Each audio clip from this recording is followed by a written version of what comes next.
Hello again. So this video is on tips on how to pass your driving test. So I'm not going to give you a long list of them. I'm just going to give you 4 tips, that's all. And if you stick to these 4 tips, you've got a very good chance of passing first time. So tip number 1, know the car you're driving. Simple as that. People say, oh well, I've been driving the car for the last 3-4 months or 6 months or even a year. Not everyone's like that. If you do know the car that you're driving, fantastic. But if you end up borrowing your dad's car for the day because your instructor's not available, or you hire a car, know the car. There's no point in turning up, been driving the car for only an hour before, because you're going to make a mistake in the car. Either the indicators will keep knocking on and off because you're not used to them, or you'll be braking too hard or not enough, or you'll be accelerating too much because you're not used to the pedals. Know the layout of where the controls are, because remember, they're going to ask you 2 questions. One, show me, one, tell me. I'm going to put a link at the top of show me, tell me questions. And remember, whatever car you're driving, know the show me questions for that car. Another one would be number 2, know the area. So if you've been driving in the area to take your test, so I mean, I live in Milton Keynes, Bletchley, so if you're going to take your test in Milton Keynes, then fine, you'll be driving around the test centre.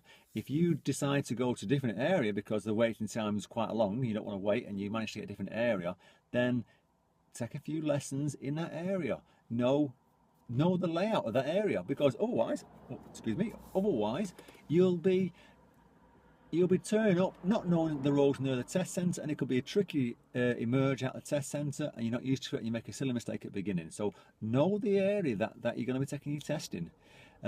Number 3, the manoeuvres. Know all your manoeuvres. If you're saying to yourself, and you've got to be honest, if you're saying, I know one of the 4 manoeuvres that I'm really good at, and the other 3 I'm a bit iffy on, then you're basically saying to yourself, you've got a 25% chance of passing your test. Because you're going to get a manoeuvre no matter what test route you go on. So you're either going to get turning road, left reverse, bay park, or parallel park. So you should be saying to yourself, you should be saying, I know all 4 manoeuvres pretty well. And if you get quite good at them, then saying to the person who's helping you learn, whether it be your family or an instructor, take me to the one what's the worst in the area. You know, whether it be left reverse up an hill, that's quite a tricky one, parallel park up an hill, or a bay park, that's quite a narrow bay park.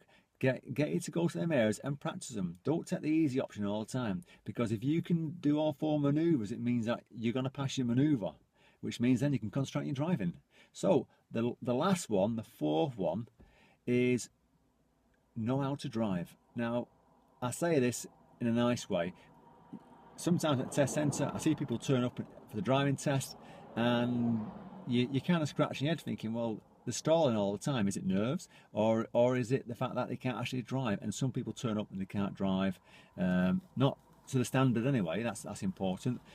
So you need to be saying to yourself, well, how do I know what I'm at the test standard? Well, the answer is have a few mock tests. Have a look at the link below. Sorry, above. I've done a mock test with Josh. He took a mock test. A week later, he passed his driving test. But say, know the standard that you're supposed to be driving to, because otherwise you could be coming to a junction, stopping for no reason and picking up silly faults. I hope this video helps you. If it does, like it, subscribe to my channel, watch out for the next video coming along. Safe driving, and if you've got your test coming up, good luck.